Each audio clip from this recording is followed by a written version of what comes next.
Hi guys, welcome to my channel Nityam Investments. दोस्तों, ऐसा क्या है कि जब लोग मार्केट में नए नए आते हैं तो स्टार्टिंग में तो उन लोगों को प्रॉफिट हो जाता है, लेकिन धीरे धीरे कैपिटल खत्म होने लगता है। शुरुआत में जो प्रॉफिट होता है ना उन लोगों सॉरी स्टार्टिंग में जो प्रॉफिट होता है उसे हम बोलते हैं ट्रेडर्स बिगिनर लक, जो सबके साथ होता है। अगर कोई नया बंदा मार्केट में एंटर कर रहा है तो स्टार्टिंग में उसको प्रॉफिट ही होगा, ये मार्केट का नेचर है। लेकिन बाद में धीरे धीरे एक मंथ में तो पूरा कैपिटल उनका वाइप आउट हो जाता है।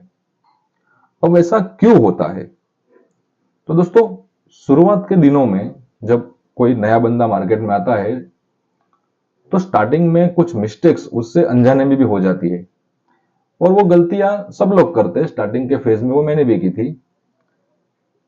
बाद में धीरे धीरे रियलाइज हुआ कि अगर पहले कोई हमें सिखा देने वाला होता तो शायद ऐसी गलती हम लोग ना करते। तो एक्सपीरियंस के हिसाब से ऐसी 7 गलतियां मैंने निकाली है जो नया ट्रेडर हमेशा मार्केट में करता है। वीडियो को पूरा देखना, ध्यान से देखना, कहीं आप भी तो ये गलतियां नहीं करते। चलिए शुरू करते हैं। तो दोस्तों, पहली जो प्रॉब्लम है वो है सोशल मीडिया। अब आप लोग बोलेंगे कि सोशल मीडिया ये कैसी प्रॉब्लम? देखो, क्या होता है कि अक्सर हम सोशल मीडिया में दिखाए जाने वाले प्रॉफिट के जो स्क्रीनशॉट होते हैं उनसे हम बहुत ही प्रभावित होते हैं।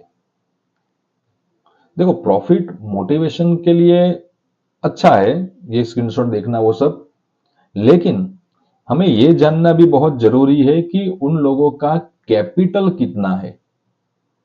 अगर कोई बंदा 1 लाख का प्रॉफिट हमें दिखा रहा है तो उसका कैपिटल भी लाखों में होगा। लेनी चाहिए, ध्यान में रखनी चाहिए कि अगर हमारा कैपिटल कम है, थोड़ा है, तो मार्केट से 1% या फिर 2% का रिटर्न निकालकर मार्केट से बाहर हो जाओ। अगर किसी बंदे का कैपिटल 50 लैक्स का है, किसी बंदे का कैपिटल अगर 50 लाख का है और वो 2% रिटर्न निकालता है तो भी उसका 1 लाख हो जाएगा। मान लो कि हमारा कैपिटल 25,000 है, तो 25,000 का 2% लेकर मार्केट से बाहर हो जाओ, तभी मार्केट में टिक पाओगे। तो सोशल मीडिया से ज्यादा इन्फ्लुएंस मत हो, ये ध्यान रखो। दोस्तों, अगली बड़ी मिस्टेक है ट्रेडिंग विदाउट नॉलेज। मान लीजिए कि आप कोई बिजनेस स्टार्ट कर रहे हो, लेकिन सोचो कि अगर उस बिजनेस की आपको कोई भी नॉलेज नहीं है, आप जीरो नॉलेज के साथ उस बिजनेस को स्टार्ट कर रहे हो, तो क्या आप उस बिजनेस में टिक पाओगे? जरा सोचो। वैसे ही अगर आपको ट्रेडिंग की नॉलेज ही नहीं होगी, शेयर मार्केट की अगर नॉलेज ही नहीं होगी, तो क्या आप यहां पे टिक पाओगे? तो इसीलिए ट्रेडिंग की नॉलेज के लिए, शेयर मार्केट की नॉलेज के लिए सबसे पहले आपको कैंडलस्टिक, चार्ट पैटर्न, चार्ट के बारे में जानकारी होनी चाहिए। चार्ट पर आपको टाइम स्पेंड करना पड़ेगा, अपनी खुद की स्ट्रेटेजी बनानी पड़ेगी, तब जाकर आप मार्केट में टिक पाओगे। तो सबसे पहले नए बंदे को हमेशा पहले मार्केट सीखना चाहिए। चलिए चलते हैं अब अगली मिस्टेक की ओर। दोस्तों, तीसरी मिस्टेक है ओवर ट्रेडिंग। ये एक ऐसी मिस्टेक है जिसका शिकार हर कोई ट्रेडर हुआ है। हर एक बंदा जो मार्केट में आया है उसने ओवर ट्रेड कभी ना कभी किया ही है। अब ओवर ट्रेड किसे बोलते हैं? तो याद रखो, विदाउट सेटअप, अगर आपके पास कोई भी सेटअप नहीं है तो विदाउट सेटअप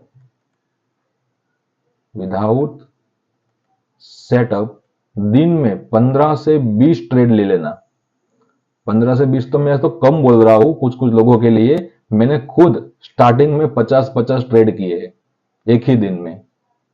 कोई भी सेटअप नहीं, बस ट्रेड करते चलो करते। अगर ट्रेड में एक बार अगर हमने कोई ट्रेड लिया और उसमें एसएल हिट हुआ, तो उस एसएल को रिकवर करने के लिए बार बार ट्रेड ले लो।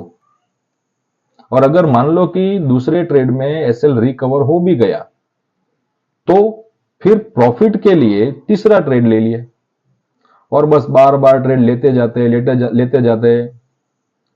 इस तरह दिन में मैंने 50-50 ट्रेड किए, उससे ज्यादा भी कभी कभी तो किए होंगे। लेकिन अब वो कंट्रोल हो चुका है, धीरे धीरे धीरे समय के साथ अब वो कंट्रोल हो चुका है।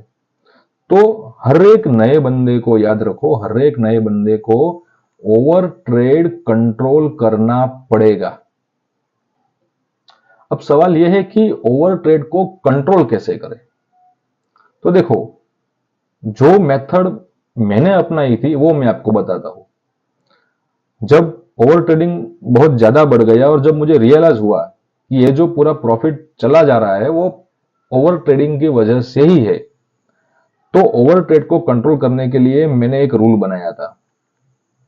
और मान लो दोस्तों, मैं डेफिनेटली दावे के साथ कह सकता हूं कि अगर आपका अपना एक अच्छा सा रिस्क रिवार्ड रेशियो है, आपके पास एक प्रॉपर स्ट्रेटेजी है, तो इस एक रूल से आप प्रॉफिट में रहोगे, प्रॉफिट में ही रहोगे। और वो रूल कौन सा है? एक ही rule, one day one trade. चाहे कुछ भी हो जाए, वन डे वन ट्रेड। मैं क्या करता था, एक दिन में एक ट्रेड ले लिया, प्रॉफिट हो या लॉस हो, मार्केट बंद, चाहे कुछ भी हो जाए, फिर उसको देखना ही नहीं। अगर आपका रिस्क रिवार्ड रेशियो अच्छा होगा, आपकी स्ट्रेटजी प्रॉपर होगी, मैं दावे के साथ कह सकता हूं, आपका अगर एक प्रॉपर सेटअप होगा, तो याद रखो महीने के आखिर में आप प्रॉफिट में ही रहोगे। तो ओवर ट्रेडिंग को कंट्रोल करने के लिए मैंने यह नुस्खा अपनाया था। बात करते हैं अगली मिस्टेक की।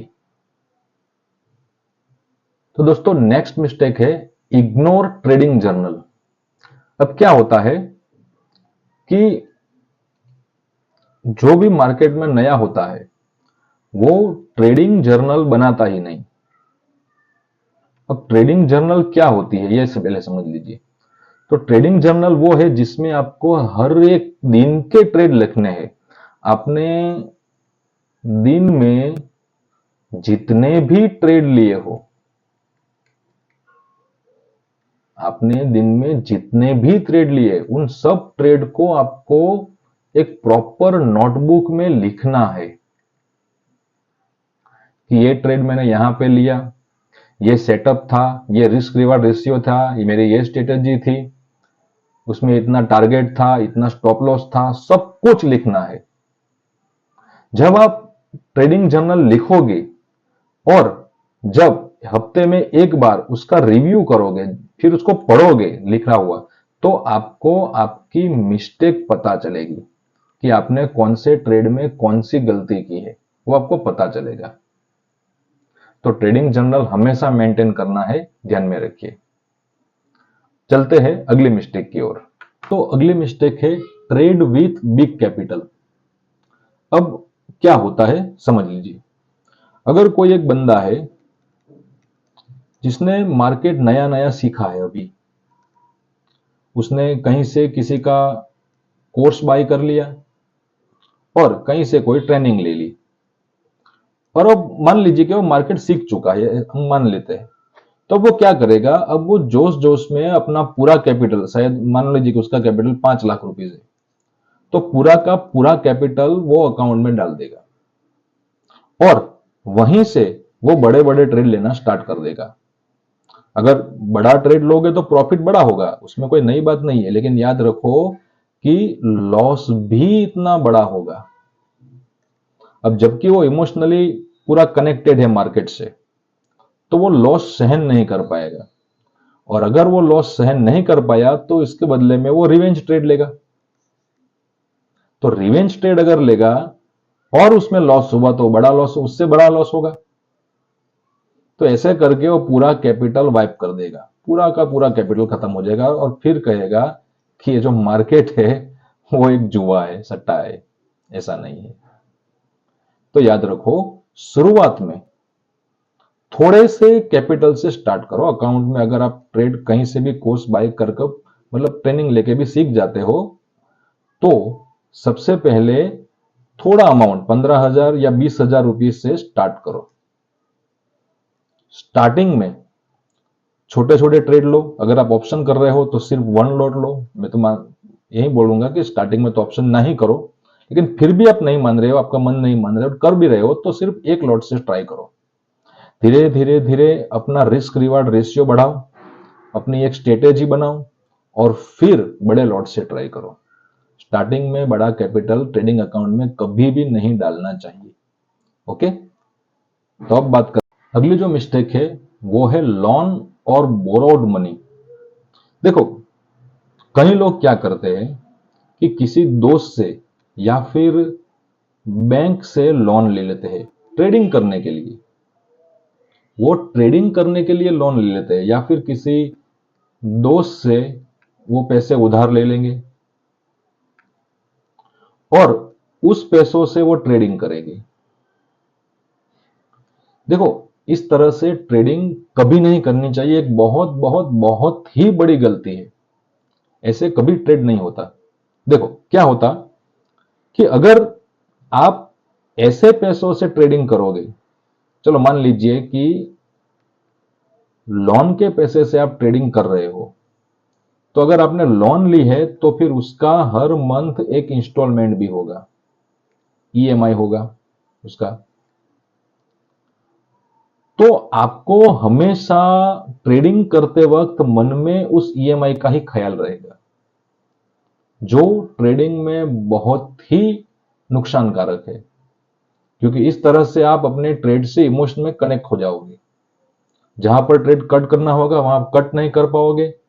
अगर आपका ट्रेड कोई प्रॉफिट में चल रहा है और उसे आपको प्रॉफिट बुक करना है, तो वहां पे आप प्रॉफिट बुक भी नहीं कर पाओगे कि लोन के ख्याल में चलो मैं और थोड़ा ज्यादा कवर कर लूंगा और कवर कर लूंगा। तो इस तरह से ट्रेडिंग नहीं होती। इसलिए always ignore loan money. Loan और बोरोड पैसे से कभी भी ट्रेडिंग नहीं करना चाहिए, कभी भी न मत करो। ऐसी गलतियां कभी नहीं करनी चाहिए। बात करते हैं अगली गलती के बारे में। दोस्तों, अब लास्ट गलती, बिग एक्सपेक्टेशन फ्रॉम मार्केट। और ये एक ऐसी मिस्टेक है जो हर एक ट्रेडर करता है। मार्केट से ज्यादा उम्मीद रखना, मार्केट से ज्यादा उम्मीद रखना कि वो हमें ज्यादा देगा, ज्यादा देगा।